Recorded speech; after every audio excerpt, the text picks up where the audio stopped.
Don't talk about playoffs. You kidding me? Not a game. We talking about practice. We thought they were, and we let them off the hook.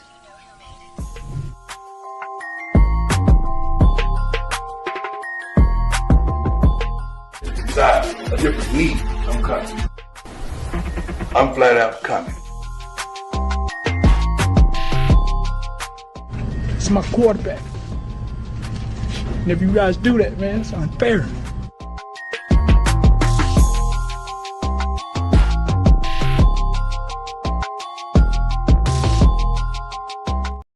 Oh, hello. Welcome everyone to another edition of the Sports Report Podcast. I'm your host, Mr. William D. Morgan. We got a ton of things to talk about. We got some things going on in the NFL. We got some things going on in the NBA. Trade talks, Giannis acting a fool, Kobe White acting a fool. We got a whole lot of things to talk about. But first, let me go ahead and bring everyone in to join in on the fun. Let me bring on my co-host and the man who has forgotten more baseball than I will ever know. Seven, what's up, brother? How you doing tonight? I'm doing all right, man. You know, I don't know why people complain about their teams not making the playoffs. So this is the most relaxing end of an NFL season that I've had in a decade. Like, you know what? It's kind of nice to get a year off once in a while. Like, I mean, I don't want to be a Saints fan or anything, but a nice. A break is nice. Oh my goodness. I'm gonna have to eat some crow on Tyler's show, it seems, but we'll talk about that a little bit later. Let me go ahead and bring on the next person. Let me bring on my man Endo. You can catch Endo not only here, but with me on Saturday nights on the Geek Gauntlet podcast over on Elite Sports Entertainment Network. Endo, how you doing, brother? You know what? I'm going to back up 7 on that. Like, this is the most relaxed I've been at the end of a football season in, 11 years? Because the Chiefs have always been fighting for that top spot in the AFC. Yeah. So it's kind of nice to be on the outside looking in for a change, to be a fan of football and actually care about, like, the logistics of the sport. I will say this. We're going to talk about a certain game today. I am going to eat some crow myself on a quarterback, not named Tyler Shaw, because he's not my quarterback. But I do need to make a revision on an opinion that I made.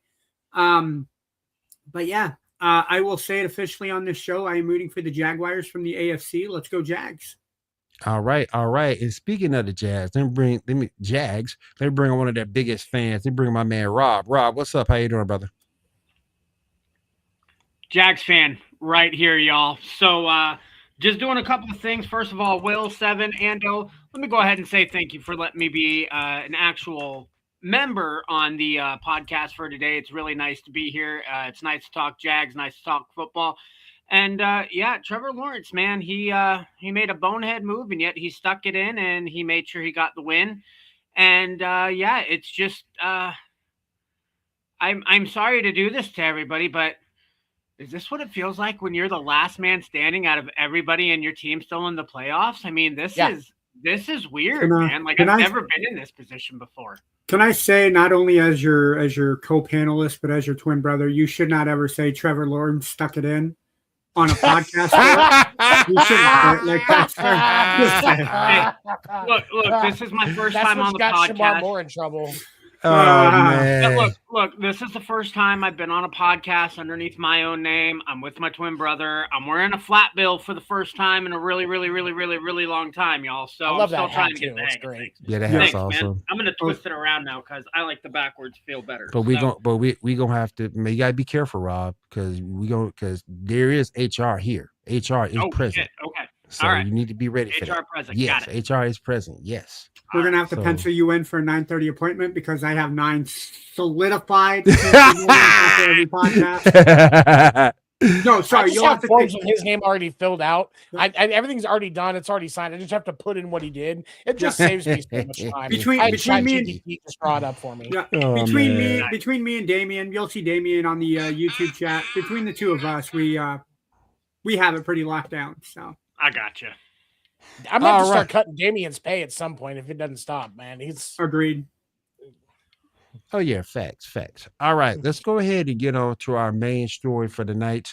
As you can see up at the very top there, are the Raiders truly tanking? Is this a rebuild or a total collapse? And they did lose to the New York Football Giants 34-10. Look like they're tanking for that number one pick to me. That's just my opinion. Max Crosby didn't play. Brock Bowers didn't play. They just look terrible. And I'll take it to you. Can we just eliminate the big old fat elephant in the room? Go ahead. It isn't a tank if you just suck at football, right? There are just some things you don't do well, right? The Lakers don't manage egos well, right? The Chicago Bulls, since Michael Jordan left, they don't manage superstar expectations, right? Tom Thibodeau cannot set expectations for his players not getting hurt. The Raiders just can't football. Why are they the Las Vegas Raiders football team? I don't know. I think they'd work better as a ballerina or a Cirque du Soleil show. But the Raiders just don't football. Look at their roster. Geno Smith is your starting quarterback, and you think they're going to win games with Geno? Look, I know you made the playoffs a couple of years in Seattle, and we are many years outside of Geno Smith, the New York Jets football quarterback. But this is still a really bad team. Like, the Raiders do not have the pieces necessary to win the football games. And you're seeing that. You're absolutely seeing that going on now. To lose to the Giants by 24 points shows that this team is nowhere near where it needs to be for football expectations. I think they deserve to get the number one pick. If I'm the Raiders, I'm trading out of that number one. A quarterback is not going to save that franchise. Trade back, get some more draft picks, get Pete Carroll out of there, get a young offensive-minded coach to take over as your head coach. If you want to leave Pete Carroll on as like an advisor, I think that's a smart move. He has some kind of recruiting technique with him being at USC 20 years ago, but I don't think it's a matter of tanking. I think it's a matter of that team is so far down in the hole that it looks like they're tanking. I think it goes deeper. I think the sign that they were tanking was at the start of the season, because the Ando kind of touched on it. You've got the decision to bring in Geno Smith. You've got Pete Carroll. It is very clear now, and I don't think it gets said enough, that the reason that Seattle team looked as good as it did when Pete Carroll coached it was because of how stacked that roster was. And the fact that all those guys knew was to just go. Whereas now you have a Raiders roster who has very little talent in it, who needs to be coached. You're not going to get anything other than what you've gotten out of this roster with a Pete Carroll type coach. I do think that a coaching change is going to come from them. And then that will decide whether or not they keep or trade up with the number one pick and what's on the table. Because if you can get a solid quarterback that's going to secure your future using that number one pick, whether it's trading it, because I don't think any of the options coming out of this class are really number one pick quality for quarterback, but let's just say that's what you want to get. Even with that, unless you have the right coach for that quarterback, you're still wasting it. So they have a lot of needs though. And that's where you can kind of look at it, because otherwise you're just wasting a pick like you did last year. Having Ashton Jeanty on that team is like having a Lamborghini and using unleaded gas and oil changes from fucking Jiffy Lube. Like it is a complete waste of talent having him on that roster. And for Max Crosby walking out after he was told he was going to get sacked for the rest of the year because they want to tank, Anybody that criticizes Max Crosby doesn't understand professional athletes. All he wants to do is win. He's a killer, and every team in the NFL wants Max Crosby on their roster. Every team in the NFL wants Max Crosby on the roster. What's up, Mo? Maybe not Cincinnati because they don't want to pay him. Mo, what's up, bro? I mean, honestly, like as far when we're not looking at money, I'm talking talent. Oh, dude, yeah, absolutely. Money aside, talent. Every team in this league wants Max Crosby on the roster. Yeah, and he just wants to win. And so, to those criticizing him for being mad about the fact that they told him that they were going to sit him, the dude just wants to play. Mm-hmm. He's an athlete. He is one of those guys you want in the locker room, and I would be pissed too. Honestly. I'd be pissed too. Let me check notes here real quick. Hang on. Raiders ain't tanking, they just trash. When your three best players are Max Crosby, Brock Bowers, and Mayer, and two of those players are in the same position, you have problems. I don't think they're tanking. I just don't think they're that good. And it's really sad that Mark Davis can spend so much money assembling this all-star roster and not afford a barber too. Just throws me off. Sorry, I had to throw the bullshit in there. That's the only Super Bowl they're going to under his ownership right now. But no, like you got to start somewhere. Like I like Mayer, I like Bowers. I thought both picks were good, but at the same time, in a league now where like they're so far behind every single game, they don't have the option for the 2 tight end set or the 13 setup. It's just, to me, like who's making those decisions? Like you can have 6, 7 offensive linemen, you can switch them out every now and then. And I guess you could say the same thing for the tight end. But like I said, if your 3 best players are Crosby, Mayer, and Bowers, and 2 of them are in the same position, there's obviously a problem with that. And I don't think the Raiders are purposely tanking. I think they're trying to win games, but the talent is just so far off. There's just nothing there for anything to surface with it. I agree. And when your owner thinks the Super Bowl is a haircut place that he can go to get bowl cuts, that's horrible. How's Ando in 2 places at once? I don't know. It's just weird. So man. we've got below me, we've got the real Ando, and then on the other side over here, we've got the twin that we actually like. That's how this separates and breaks down. And with that, I'm gonna leave. Thank you. Maybe Huey. You guys are stuck with me. Maybe Huey is a trash owner. Dude, no, he is. How far behind are the Raiders right now? Legit. I mean, look, you could. I'm going to argue that you have 3 playoff teams in the AFC West. No. If it's going to be Ando and something else, it's got to be Rob Ando. I am not being called Mando, bro. Sorry. What I was going to say was you could argue that there are 3 playoff rosters in the AFC West alone. Kansas City, I know, didn't make the playoffs this year between injuries and them not pulling the trigger on games that they needed to win. But you could argue that there are 3 playoff caliber teams in the AFC West. And this is the product that the Raiders are coming out with week by week. You have a quarterback who leads the league with interceptions at 17. You have a team who has 2 wins. And one of those wins, granted, was week 1 against a Patriots team that were still learning to walk with Mike Vrabel at coach.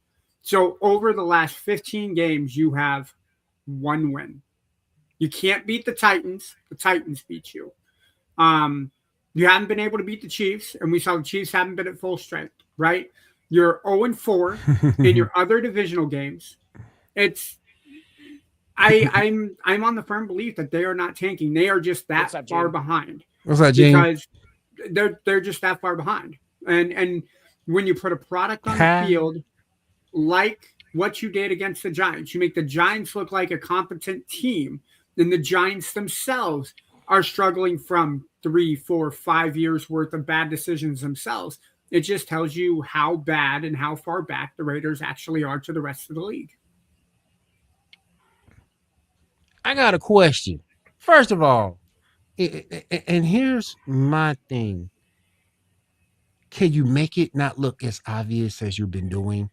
I mean, you saw, and Seven, you alluded to it. He was on social media posting stuff with his kid and playing basketball. Because he wants to play. Right. He wants to play. He's the only leader you really have on that team, on either side of the football. Yeah. He wants to play. And I just hate teams tanking. I hate it. I get the situation. You're not a very good team. I understand, but at the same point, you owe the fans to go out there and put an effort to win. And these guys just haven't been putting an effort to win. And Rob, you made a point too that they're not very good. It's for me, it's not even like they don't even have quality right now. Like you watch the game, you know exactly what's going to happen, and even like they fail the expectations on that. It's like, oh, we're down by 21, we're not going to win. Why bother trying?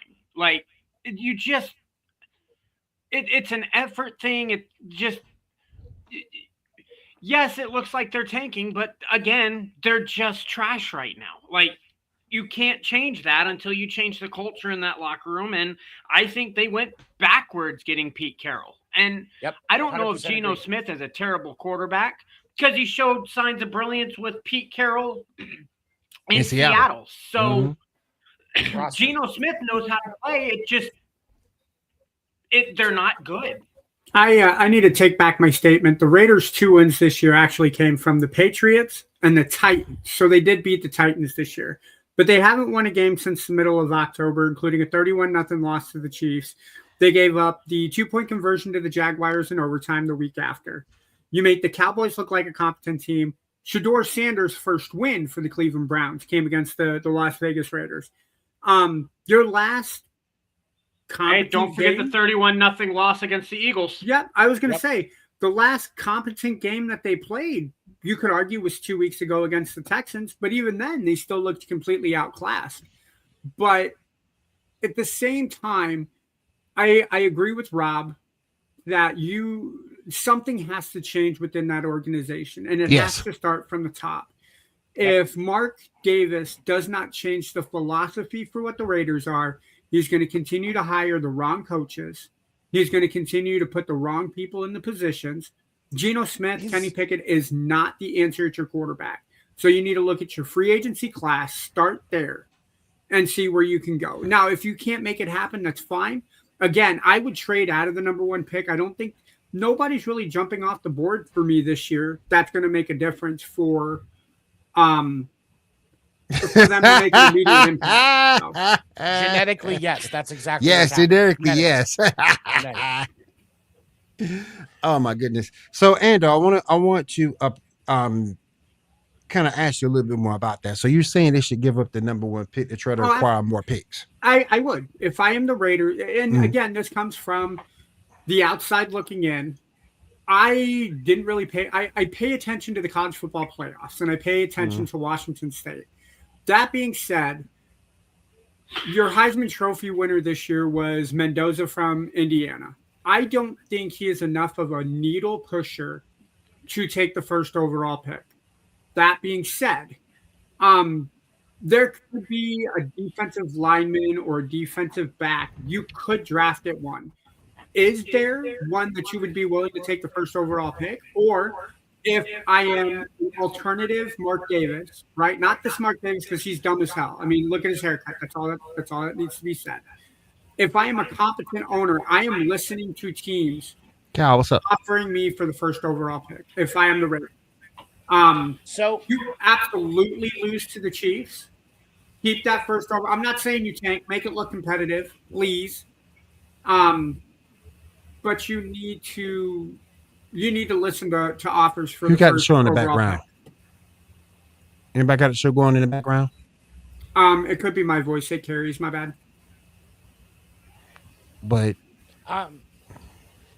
so just throwing this out here, a lot of the mock drafts that I've seen for different teams, and obviously with mock drafts, these are analysts that are putting this together. Not a lot of this is going to be from scouts and stuff like that.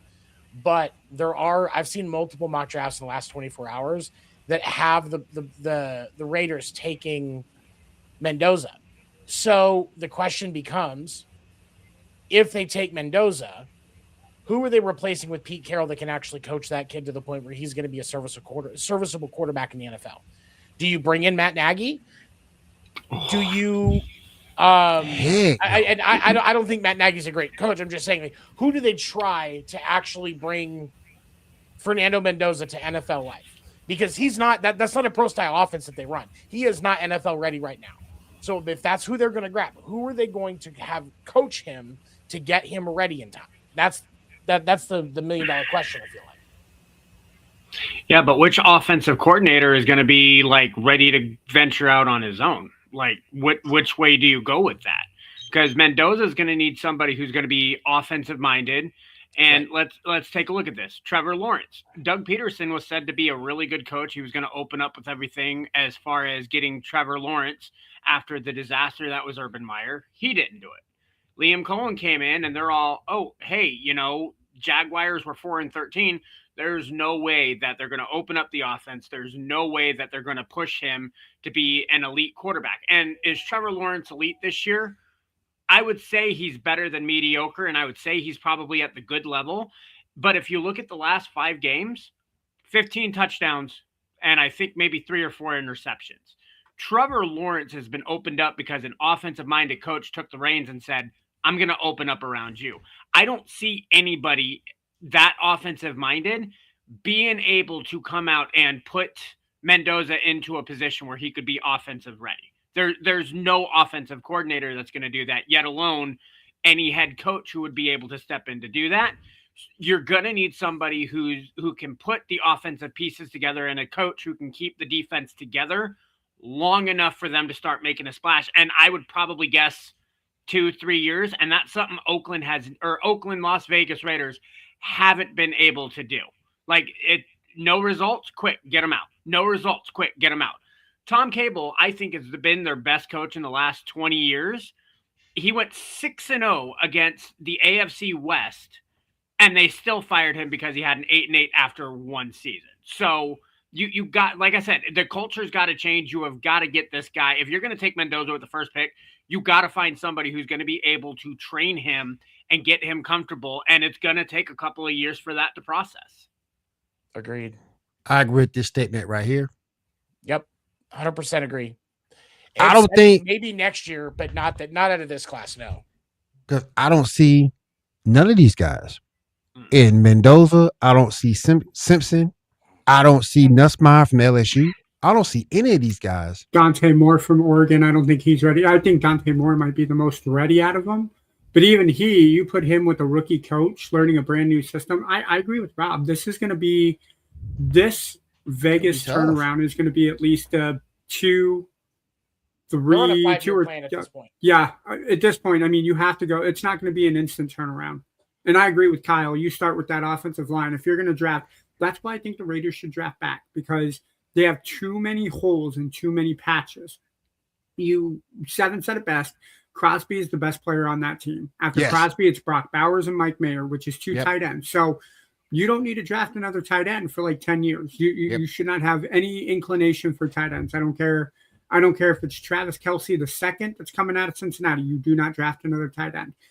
But there are too many other issues that the Raiders have. If you can get an additional 3 or 4 picks over the next 2 years, it speeds up the process. Right. You have $100 million in cap space. Now, the other issue that you're looking at with Vegas is because they are such a dumpster fire, who's going to want to play for that organization? I get that the money's right, but who's going to want to come to Vegas and play? You're playing 3 of the tougher teams in the division with Kansas City, Los Angeles, and Denver. We can argue Denver's defense is very solid. Kansas City's is very good. Most days. I mean, they just held Denver to 20 points on Christmas Day. And the Chargers, when their defense is healthy, is a very solid defense. So you need an offense that is not going to get beat up by those top 3 defenses. That's the way I look at it. You got to fix the offensive line first and fix the defensive pieces, and then pick up your stalwart talent for your wide receivers, and you got Ashton Genty. So if you can get an offensive line, Genty will be fine. We got a that's question where the here. only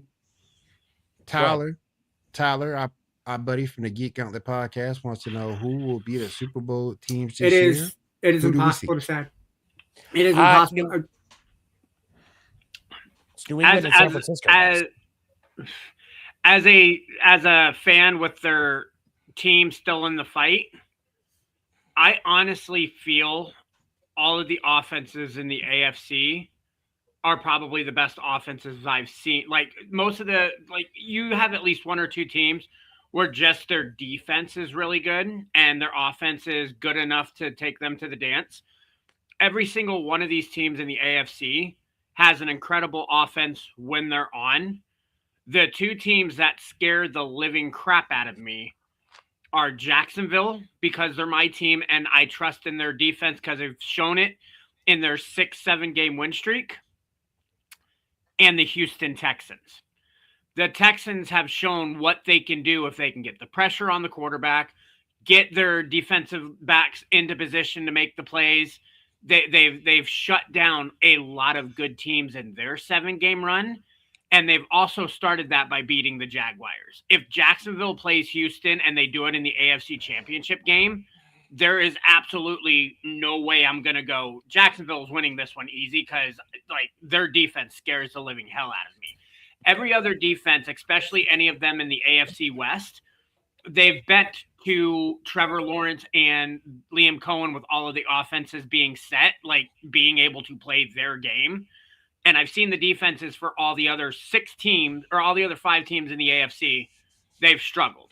The Texans are the only one who I've seen week in and week out in their winning streak not bend or not break.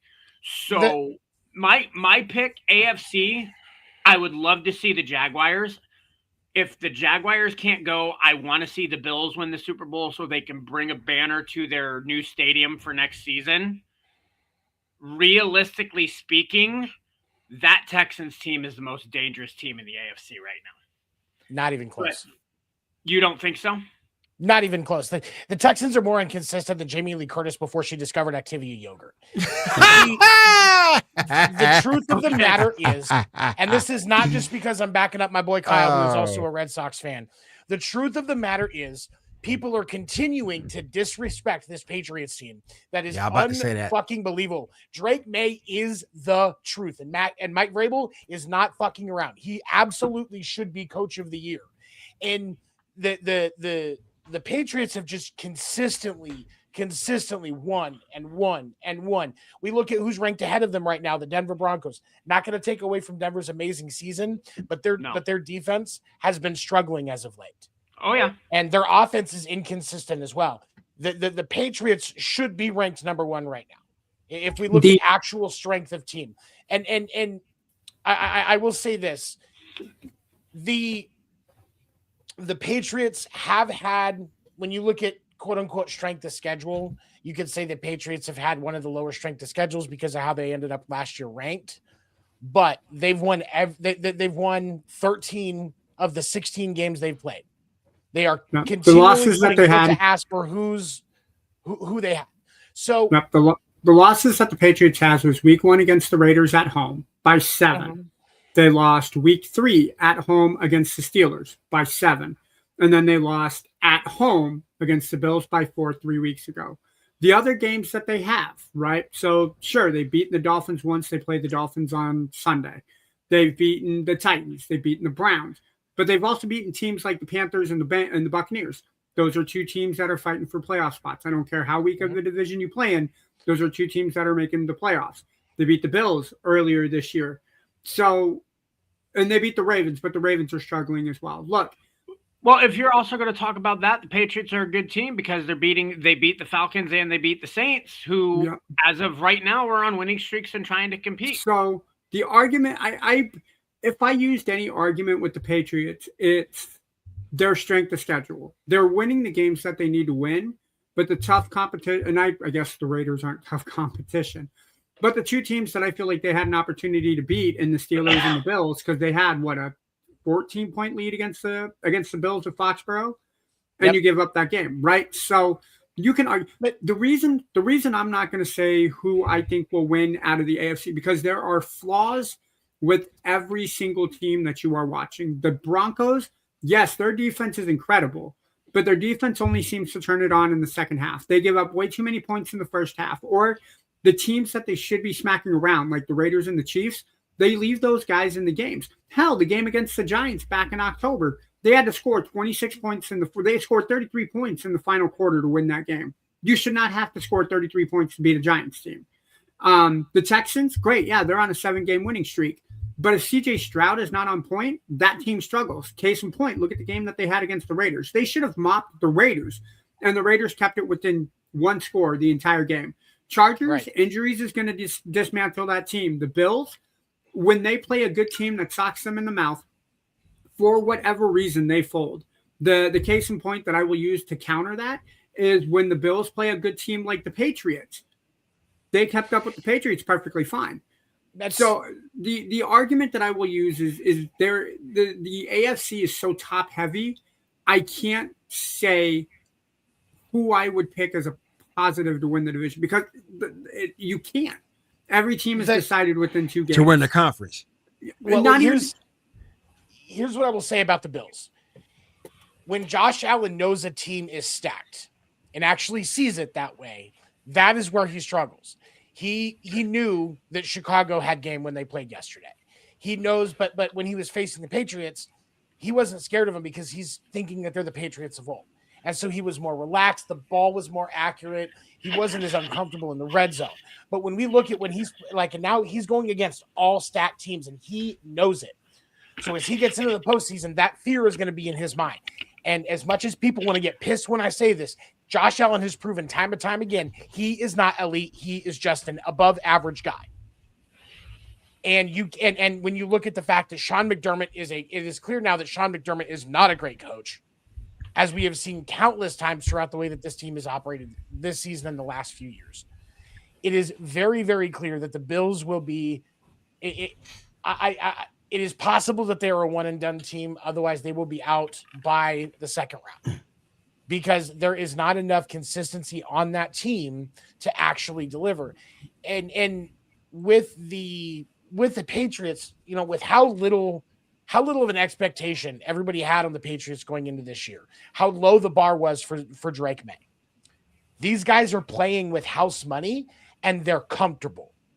That is one of the things that makes this Patriots team deadly, because nobody has taken them seriously at all this year. And now that nobody has a choice. But you don't have a lot of consistent good fun. You don't have a lot of consistent good footage on Drake May yet. You have some, but you don't have enough to pick up a lot of extensive tendencies. So Drake May is still going to be able to surprise him. But when you look at the rest of the teams in the AFC, Bo Nix, you have a little bit more. Sunshine, obviously, you have quite a bit. Aaron Rodgers, you know how to beat him. The Houston Texans. If Aaron Rodgers even going to the playoffs, because they got to get through Baltimore first, and with the goose egg they laid against, there is no team in the AFC that I can put my faith behind, because every one of them has struggled at some point. Everyone has a flaw that I think is too big to overlook. But that's a good question, though, that Reed just asked. What offense does Josh Allen have besides James Cook? If Brandon Cooks plays even 75% of the potential that he played against Philadelphia, because he had 4 catches for 104 yards, Shakir can get out of his own head. And you're fine. Like, the offensive line is okay. Look, Philadelphia's front 4, front 7, you can't argue it's one of the best in football. It's what's keeping Philadelphia in the game. You can't argue that. Yeah. So look, you're a missed extra point, technically 2 missed extra points away from beating Philadelphia. Philadelphia is a good team. I don't care what anybody says. Philadelphia's offense is what gets them in trouble. So here's what I will say to that. Like you said, Brandon Cooks is another one. Still sitting on the bench. They do have Gabe Davis and Keon Coleman, which aren't consistent, but they can still deliver. Yeah. He had Dalton Kincaid, but obviously Dalton Kincaid is injured. Dawson Knox is still a good tight end. Yeah. And I don't think he quite gets the credit that he should. But then you also have, when you look at that offensive line, it has been somewhat inconsistent, and I will grant him that. But when you look at how he performed yesterday in that 2-point conversion. Whose fault was that? Whose fault was it that they didn't get that 2-point conversion? That was on Josh Allen. Yeah, that was on Josh. It was on Josh Allen. Yeah. The whole, and this is my point. It is not necessarily about the talent around him, because Patrick Mahomes has had plenty of situations where he didn't have talent. They were having drop issues. You know what they did? Went to the fucking Super Bowl, and they had, because of the how high they finished the year before, winning the Super Bowl 2 years in a row. They had one of the hardest schedules in the game. And guess what? They still got there. So don't give me talent. That's a bullshit excuse. You cannot excuse the shitty play of Josh Allen. You can't. No, this is true. This is true. See, and something else I'll answer with saying, like, who's going to deliver when anything goes. To me, it's not like who's going to step up when the time calls for it. And to me, yeah, New England doesn't have any primetime playmakers. They're still winning games because they are making moments where people can step up and do it. Jacksonville was supposed to have Hunter and BTJ. Their best receiver is Jacoby Myers, who they got late in the season. Denver doesn't have any big playmakers on offense. It's been trust by committee. So for me, it's, and you know what? I will give Drake May credit. Go to timeout. Reed, go to timeout. I think Drake May should be lining up for MVP with that, but no, who's going to step up for the game? And everybody has had people where it's like, oh, he's supposed to be the big talent, and yet they drop the ball. And then it's like, oh, well, if they drop the ball now, they're going to, and they do it the next time. So who's going to, to me, like, yeah, you guys can have playmakers, but you need those playmakers to make the plays when the time calls for it. Put Reed's thing back up there. Let's talk about this for a fucking minute. Because I'm sick of this fucking narrative about the Chiefs and the refs. Because here's the thing. When we look at the way these games are called, there is an average of 3 penalties or 3 plays across the Chiefs game where people are like, oh, the refs helped him out. Oh, the refs helped him out. There's 150 fucking plays in an NFL game. Don't give me this bullshit excuse about the fucking refs. Play the goddamn game and do it right, and don't fuck up as much. And the fact that the Chiefs are fucking up if the refs are actually helping the Chiefs, will not hold against you. Just play the goddamn game correctly. It's not that complicated. Ando can attest to me for this. It's a bullshit excuse. Ando can attest to me for this. For the last 7, 8, 9 years, I have been saying that the refs have been fucking terrible. Like, there's no excuse for the way that they've been calling the game. It is across the league, but because the Chiefs are winning, they're the ones who are getting the refs. It's like, no. Fuck that. It's if we're going to call one ref, if we're going to call it against the Chiefs, you need to call it across the board. Because I've seen blatant pass interference and the refs go, we'll do it. But when then Jacksonville needs a freaking call and they've got a person jumping on their back, it's like, no, it's not. Oh, the prize receiver over there just got pushed. Flag. No. The refs have sucked all season. The refs have been terrible across the league for several years. Yes. You can watch any game and see bullshit calls or bullshit missed calls. It's just talked about the Chiefs because of how much they were fucking winning. It's a bullshit excuse. There's 150 plays in an NFL game. Mm-hmm. Don't focus on the 3. That's a loser's mentality.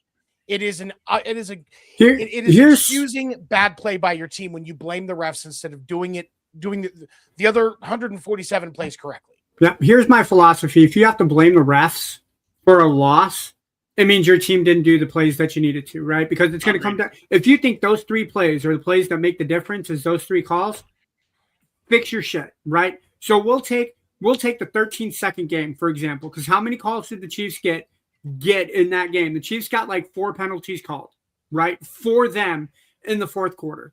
And the Bills, every single time, managed to score and make it a touchdown, right? Yep. You make one change on defense. You stop Patrick Mahomes in that 13 seconds. It doesn't matter, right? The game is over at that point, right? You look at the Super Bowl 58 Super Bowl 57, when the Chiefs beat the Eagles.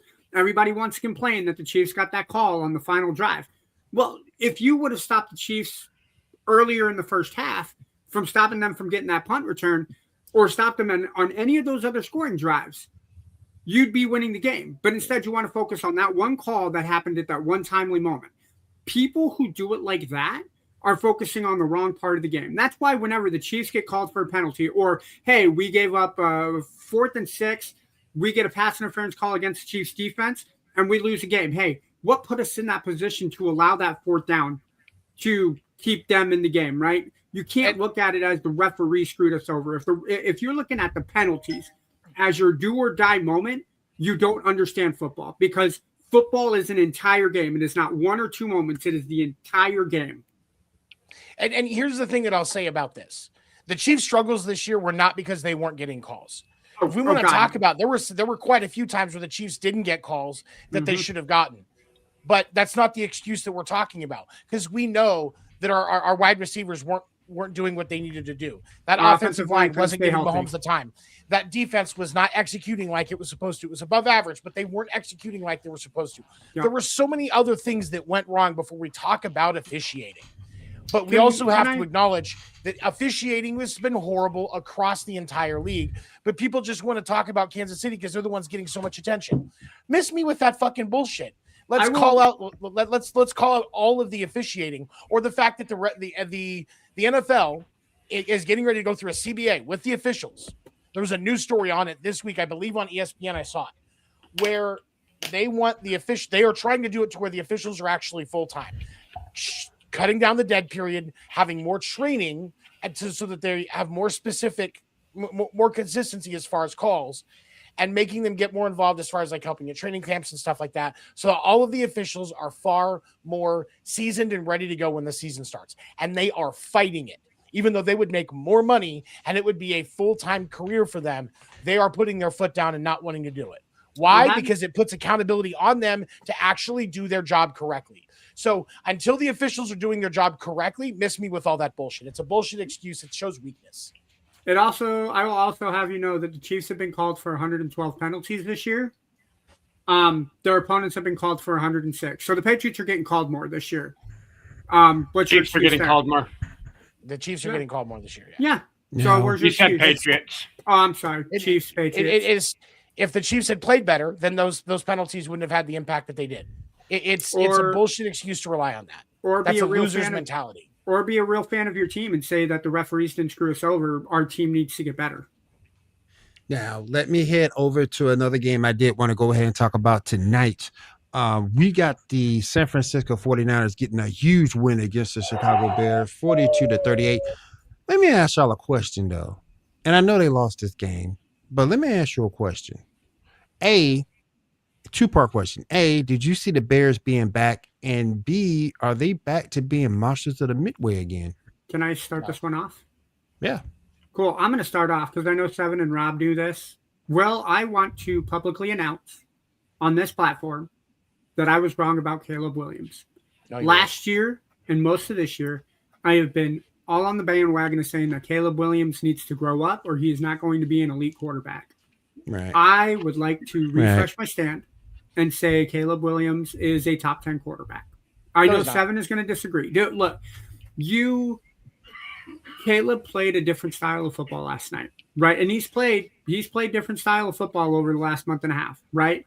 The game against Green Bay, he could have easily turned into, I'm going to go cry in my mom's arms because we lost the game. What did he do?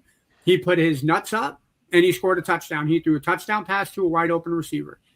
Last night, no turnovers, no stupid plays. The kid kept his team in that game the entire 60 minutes that he was on the field. That takes mentality. The team has turned around because he is keeping control. He's taking better control of the football. You don't do that unless you're willing to mature, not only as a person, but as a player. He's taking Ben Johnson's advice. Who's the offensive? I forgot who the offensive coordinator is in Chicago. I know the defensive coordinator is Dennis Allen. Mm-hmm. So to answer Will's question, yes, I think the Chicago Bears are back. Isn't it Kellen Moore in? No, Kellen Moore is in New Orleans. Kellen Moore, he's the head coach. Yeah. But I think the monsters of the Midway are back. I know they didn't. No. They got one turnover last night for a pick six to start the game, but then they didn't get another turnover. Yeah. But teams are now scared to play the Bears, and it shows in a game like they had last night against one of the better teams in the NFC. Caleb just missed a throw at the end of the game, and he said it. He said it at the end game press conference that if he put a little more air, his guy had a shot at that ball. Look, Caleb has grown up a hell of a lot this year, and I think if we can continue to see the matured Caleb Williams that was drafted first overall, that doesn't make mistakes, that is doing a better job reading defenses. This is a scary Bears team. Now, personally, I hope they keep the 2 seed, make Philadelphia play the 3. I would like to see Philadelphia get their ass kicked by San Francisco in the first round. Sorry, Gene, if you're watching this. And then have Chicago play Green Bay, because I thought that was an amazing game the 2 times that they played. And I like it when division rivals play each other in the playoffs. I like that kind of rubber meets the road in the rubber match. Go ahead, Seven. Okay, so here's the thing. Caleb Williams has had flashes of good this year. I will not deny that. It's undeniable. But as a quarterback, let's talk about his numbers this year in comparison to last year, where he was getting fucking dragged, okay? Let's look at one of the things that I find to be a glaring difference, okay? Yes, he's getting more yards this year, but they also have been a lot more pass heavy. But let's also talk about this. Last year, Caleb Williams had a 62.5% completion percentage. That's a little bit above league average, right around it, but right in that range. This year, 57.5. He has had to work harder because he is missing more throws. And that is a recipe for disaster. It's why I have no faith in the Bears in the postseason, because if you have to rely on the accuracy of Caleb Williams, you are going to struggle. It is going to be an uphill battle. And last night we proved that you can't rely on that defense. Because if either team brought their defense last night, that game would not have been what it was. That was an offensive shootout that shouldn't have happened, because both of those teams' defenses should have been better.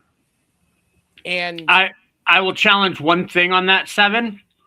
The Bears defense showed up on that first drive. After that, they tanked. If they didn't do that, I say that's fair. That's okay. That's fair, because I say San Francisco wins by 2.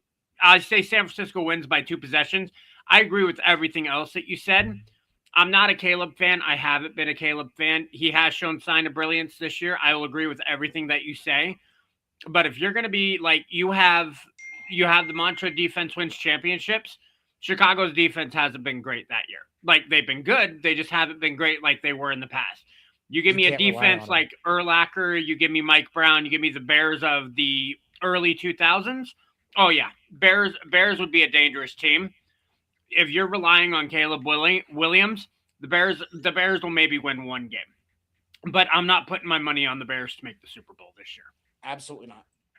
But if I'm looking at the stuff for the game last night. 7-0 started out with the interception. 49ers touchdown, 49ers touchdown, Bears touchdown. Niners touchdown, Bears touchdown, Niners touchdowns, Bears touchdown, Niners touchdown, Bears touchdown. And in the fourth quarter, when it was time for them to step up and continue the trend, Bears folded, had to kick a field goal. Niners went down, scored the touchdown. Caleb missed in the last 2 minutes of the game. So if you're going into a gunfight with Caleb Williams and another quarterback, I don't think I could pick Caleb Williams. Caleb Williams this is the sample of Caleb Williams. I can't trust him to win a football game at the end of the game. Yeah, he did good against Green Bay. Name the defensive players that were out against Green Bay. Now, I don't want to use injuries as an excuse. No, but it's a valid statement, though. I think it's not blaming. It's just a statement of like there's some causation there as to the the results that you got. Here's where I was going with this, though. Green Bay's defense was injured. Caleb Williams scored. Niners defense is injured more than Green Bay's.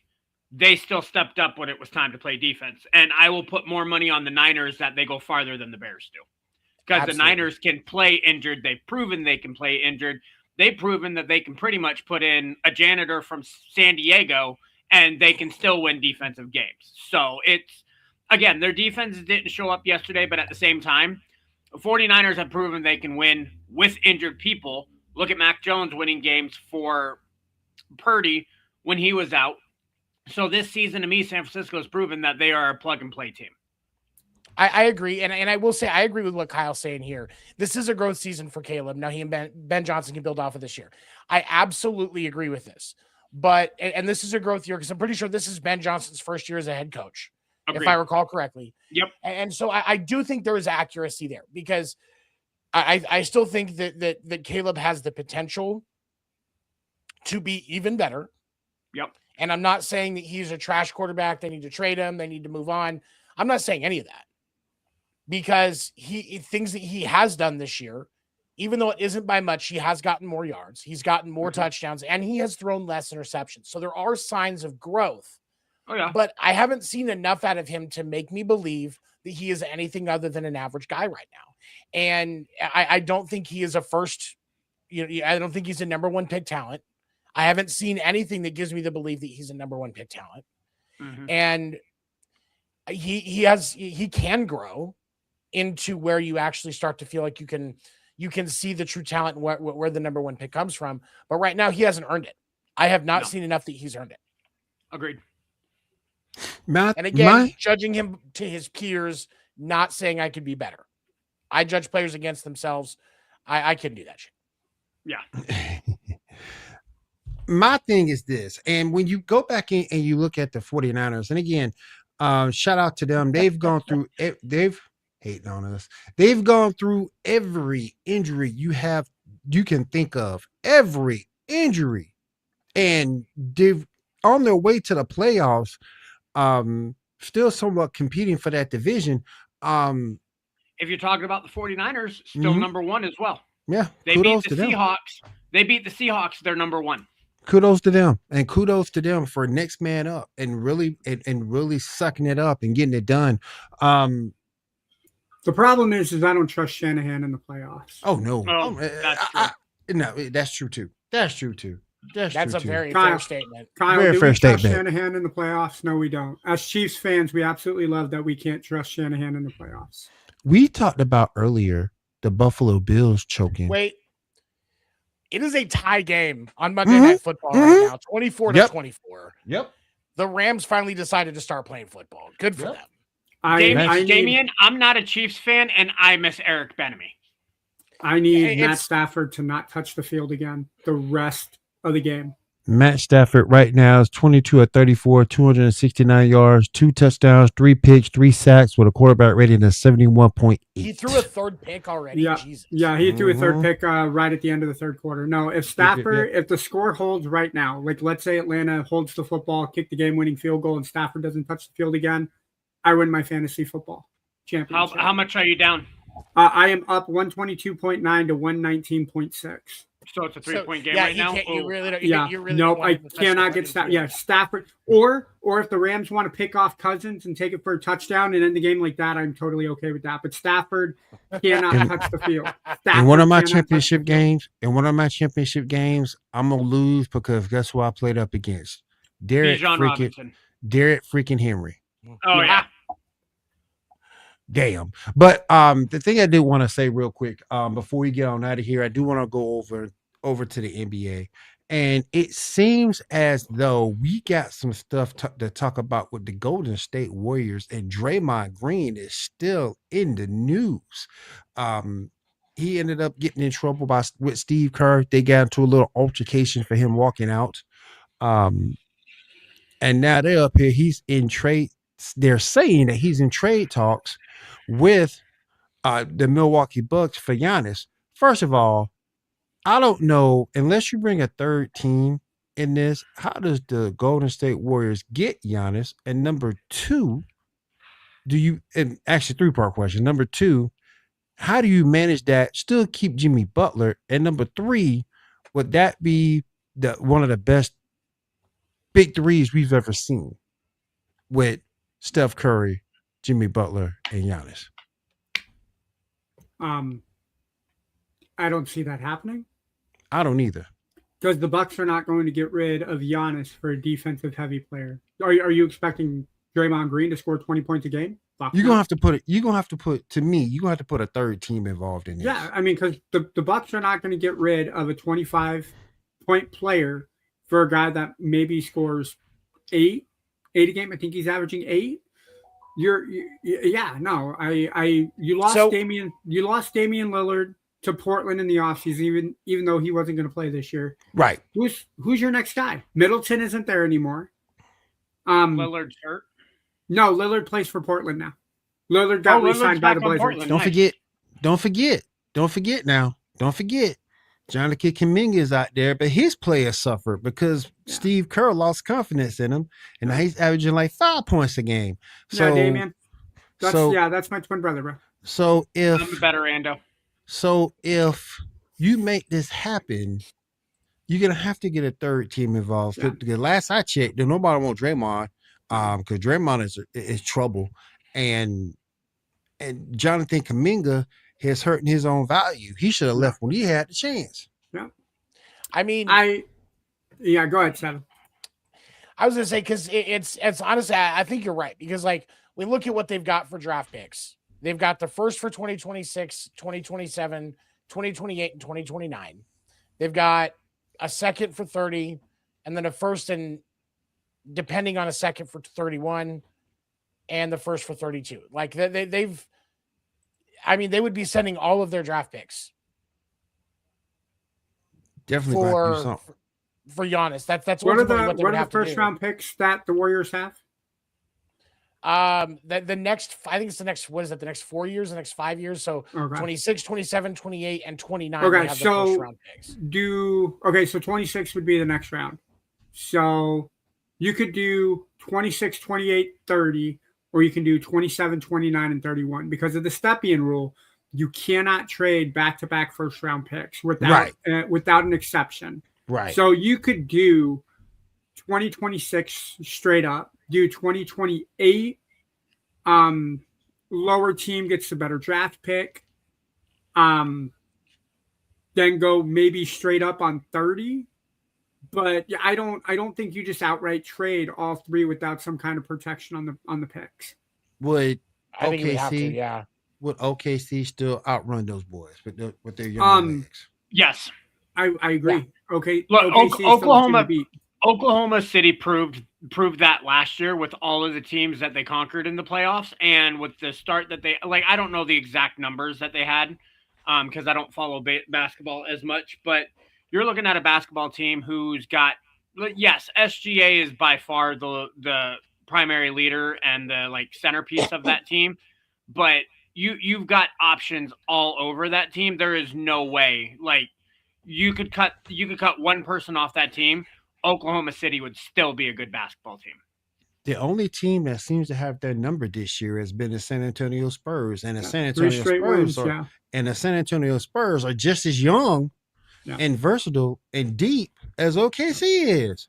If I'm going with San Antonio, you need to keep those pieces together, and you need to get a coach just like Greg Popovich. If you are doing the roundabout thing with that, there's no way that the Spurs are going to be keeping up with the Thunder. You have got to get a coach like Greg Popovich in there who knows what the hell they're doing and can keep that team together. Damian, go to my office. Go to HR right now. Go right. Don't even wait till the morning. Go right now. I will say. Oh my goodness. Mitch Johnson, who took over for Greg Popovich, as the head coach, is doing a really solid job with the Spurs. Oh yeah. I think they found their coach. Their roster is deep. When you got back-to-back Rookie of the Years in Stephen Castle and Victor Wembanyama, you got Devin Vassell, you got Keldon Johnson, you got De'Aaron Fox. When he gets healthy again, he'll be a really hard player to play with. Harrison Barnes coming off the bench. You got Kelly Olynyk coming off the bench. Look, this is a very stacked team. I think Will said it best. You have a very deep team, and this is a very young team. Bismack Biyombo, who they signed earlier this season, is 33. He's the oldest player on the team besides Kelly Olynyk, who just celebrated his 34th birthday. You have 1, 2, 3 guys who are over the age of 30. You have one guy at the age of 30. This is a solid team. This is a team I think that will compete with OKC. How San Antonio has beaten OKC 3 times already this year is beyond me. Because they can run with them. I would love to see OKC and San Antonio in a 7-game series in the Western Conference Finals. I would absolutely love it. Because they can run with them. And it seems to me Chet's scared of Wemby. That's what it seems to me. Well, who's the other guy? Hartenstein? I could be wrong. Hartenstein, I think, matches up better with Victor. So if you put Victor and Hartenstein together and leave Chet kind of in that sweet mid range between the paint and the 3-point line, I think that's where they go. I think that's where they need to keep Chet. Trades with Trae Young fit with the Rockets for Jabari Smith, Eason, and Fred Van I'm going to say you know no. what? I'm going to say yeah. I'm going to say no. And the reason I say that is because Trae Young is kind of ball heavy, and you're taking the ball out of Kevin Durant's hands. Right. And I think with as old as Kevin Durant is, yes, it's nice to get a second ball option player. But I think the chemistry that the Rockets have, because of how kind of committed they are, that they have the veteran leadership in Kevin Durant. Yep. You do not want to mess with that. Look at what happened with Phoenix. You bring in Bradley Beal, and it completely screws up the chemistry that they have between him and Booker. Yep. Leave it as is. You don't need to add any pieces. You're fourth currently in the conference. You're game back of the Nuggets. You're still within shouting distance of the Spurs because you're only 2 back from them. Mm-hmm. You just had a really good game against the Lakers on Christmas Day. Keep it as is. You don't need to make any changes. I do agree, though. At some point, the hole at point guard for the Rockets may start showing through. But right now, with the way they're playing, I'm keeping things status quo. Back to the NFL real quick. I do want to talk about. We talked about this. We talked about the Eagles choking. What about them Steelers? What about them Steelers? Oh my gosh! Aaron Rodgers is retiring after this season, and the Browns. Whether he wants to or not, the Browns did one hell of a thing to beat the Steelers and make next week's game, Sunday night game, primetime game. Falcons just kicked a field goal with 21 seconds left. Brandon, Stafford's going to get the ball back. Yeah, I don't. My butthole is going to be puckered for the next 21 game seconds. One completion of over 30 yards and you're done. Real quick, Damien. Yeah, don't nobody want Patrick Williams, man. Yeah, no. Vucevic you can argue with, but Pat Will, no. You could. Yeah, Pat will trade for a half-off coupon for cotton candy and peanuts at the United Center, please. No, I got to get at least a full month of Xbox Live Ultimate. Can I get That's some cheap? Look at how Stephen A. Smith. How Stephen A. Smith you say? How Stephen A. Smith you say? Have a $25? Can I just have a $25 gift card to Scooters for P. Willie? Listen, can I get some? Listen. Can I get some Doritos and a Diet Coke for P. Will, please? That's all I want. That's all I want. Doritos and a Diet Coke for P. Will. Wouldn't call Kevin Durant a veteran leader. That is true because he sure wasn't that with any other team he's been with. That is true. That is exactly true. Damien got into the Rodgers stash with that one. Yeah, he did. Oh my God! We would not welcome Aaron Rodgers to wire. We're gonna give him the best offer because he can do ayahuasca on our show. We're not gonna say shit. I'm gonna say some Fox shit, and man, because CBS he's gonna be out there. Oh man. Fox and CBS drug test. So I think we're going to give him the best offer. We're not going to judge him on his drug usage. Hell, I'll probably exchange weed strains with him from time to time. Like me and Aaron Rodgers, we're going to be good friends. I think it's what's dude. If Aaron Rodgers has fun on the Pat McAfee show, he's going to have a blast here. I agree. I agree. I think he would be a great fit here. Facts. And honestly, like Aaron Rodgers is a dumbass right now, but let's be honest, he's one of the best quarterbacks that's played the game. Like probably at least top 15, but. Like it would be nice to pick his mind and like get to know things a little bit, but Stafford incomplete. Damn, what's up, man? Hey, 21 Dan, seconds left still. Taking your ass to HR. We taking your ass to HR. What the hell, Daniel? I thought I made the show watchable. We taking your ass. We taking you to HR. Come on, man. Come on, bro. I'd write him up, but he can't read, so he can't read. He can't read. Real quick, the Detroit Lions are gonna miss the playoffs. Who are we blaming for this? Who are we blaming for them missing the playoffs? Unfortunately, I'll blame Dan Campbell just because of the fact that he was too aggressive on fourth down plays. If he would have played the long game, played the safe game for the majority of those games, Lions would be good because they proved that they were in most of those games, but he took one too many chances. I said it last week. I'll say it again this week. He was too gung-ho instead of playing the game that, Yeah. Same thing that ruined him after that NFC Championship game. I will say this. As much as people want to blame Dan Campbell, and I think that there's fault for Dan Campbell to take, you can't win the football game if you're turning the ball over 6 times. And there have been several situations where the Lions have put themselves in a corner because of the turnovers that they made. If they, I like Dan Campbell, so I don't want to put any blame on him, but he's got to take some of the blame. Oh, shit.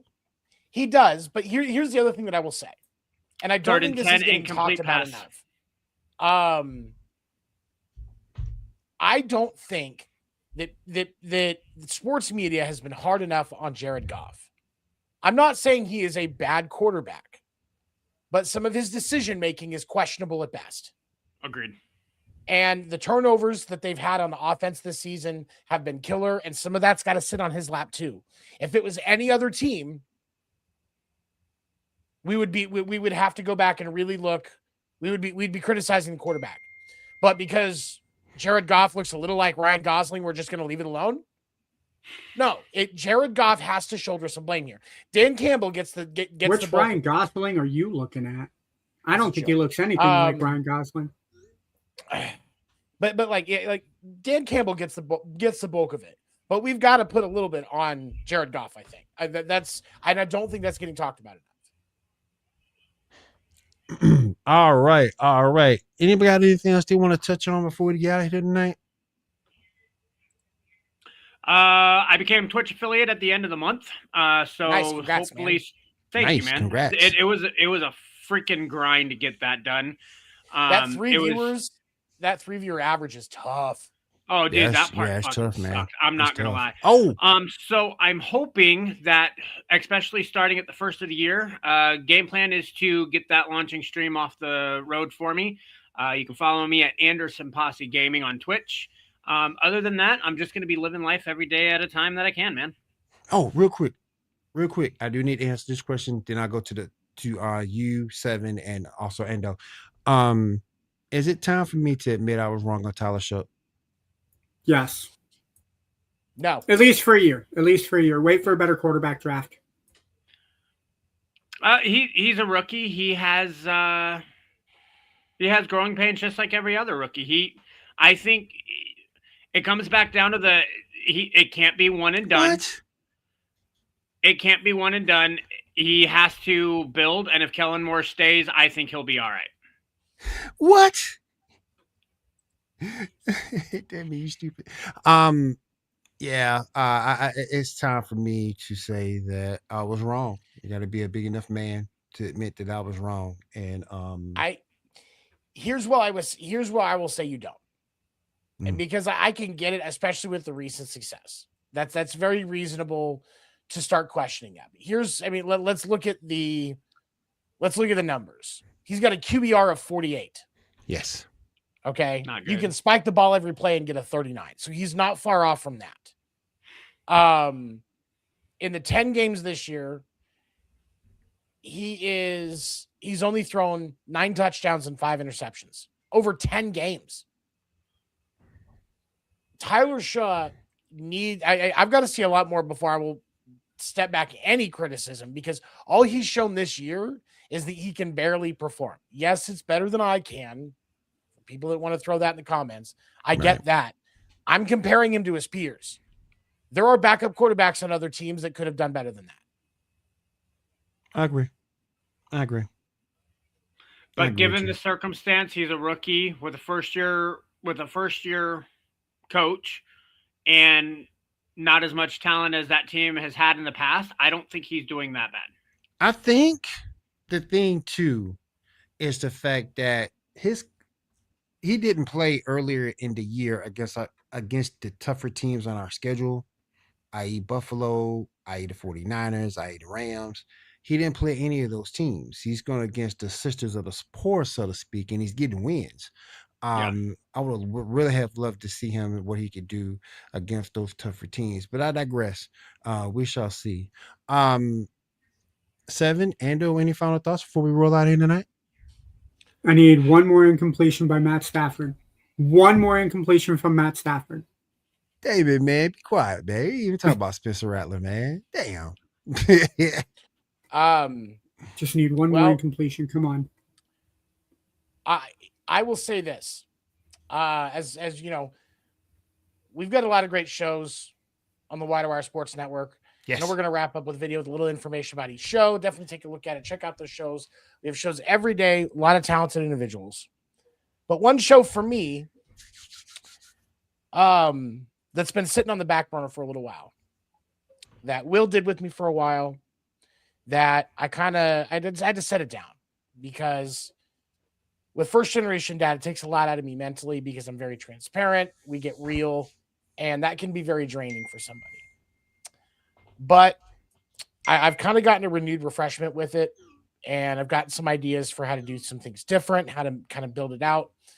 So in 2026, we will see a return of First Generation Dad. And I'm all for it, bro. I can't. You're going to be right there with me. Just. Oh, That's it. Falcons beat the Rams. 2025 That's champion. crazy. Let's go. That's crazy. Oh,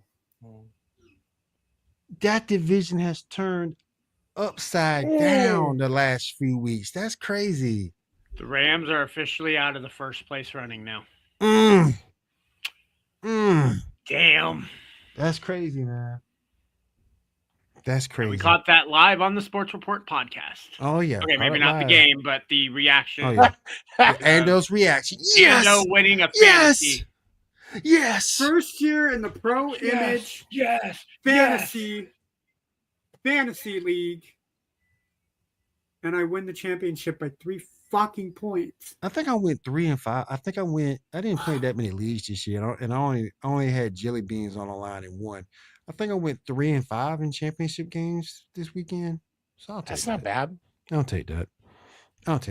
So I guess that means I will tell you guys that this particular fantasy league that I am in, the winner gets a championship ring. So this week, next week, or the week after, I will be displaying my 2025 fantasy football championship ring. I'm in one with a championship belt. Oh, dude, that's even better, man. That's even better. Oh yeah. I'm having my fuck, dude. I was oh my I'm god, having my shoulder like that. I'm having my shoulder like this. Hell yeah. Thank you, Penis Jr. I'm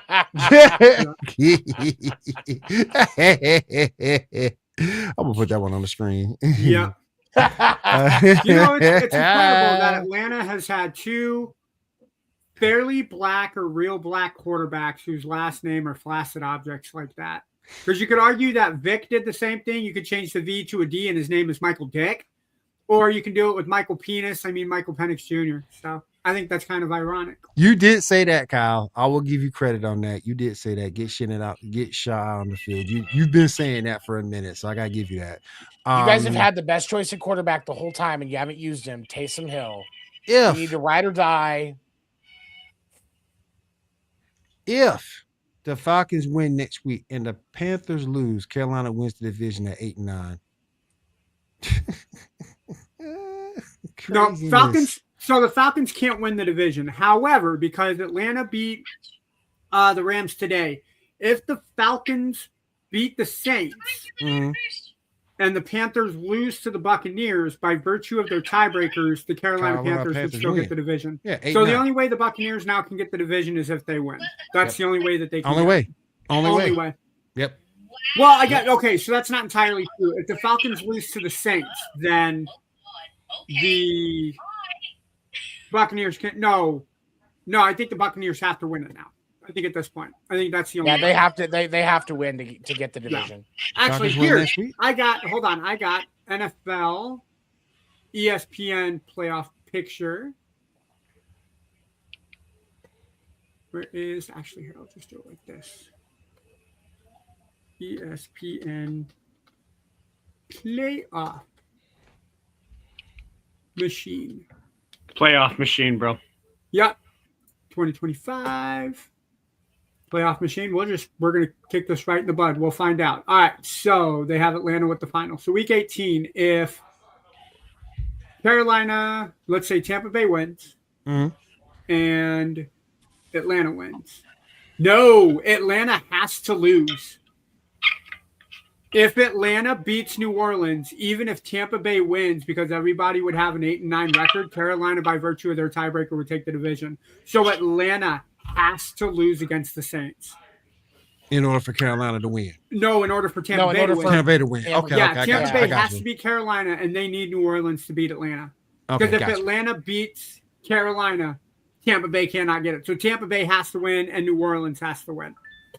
So are you hoping the Saints beat the Falcons so that the Panthers can guarantee their spot, or the Bucks can try to get in, or what are you doing, Will? Well, so the Panthers play first. The Panthers and the Buccaneers play Saturday at 4. So the Buccaneers have to take care of their business first, and then hope on Sunday that New Orleans beats Atlanta. All right. Holy Jesus, dude! Atlanta just fucked everything over for Tampa They Bay. did. They really, really did. I can't wait to hear Kyle's opinion on this. They really did mess it up for everybody. Well, but no, they didn't, because if Tampa Bay would have, there were a few games this year that Tampa Bay should have won that they lost. Yeah. If they'd have won those games, this wouldn't be a problem. Right. So this isn't. Agreed. Tampa Bay has nobody to be mad at but themselves. Particularly the Atlanta game they lost. Yeah. Yeah. If you They lose shouldn't 6 have or lost that 7, game. there's you can't Either of them. They shouldn't have lost Yep. either game against Tampa Bay. Nope. Yeah. All right, you guys, that's going to do it for us here on the Sports Report podcast. From myself, Seven, Robert, and Ando. We'll see you guys again next week. Stick around for all the fine shows that we're about to show you here on Wider Network. Happy New Year's to everybody, and we'll see you guys next week. Take care. Welcome to 2020.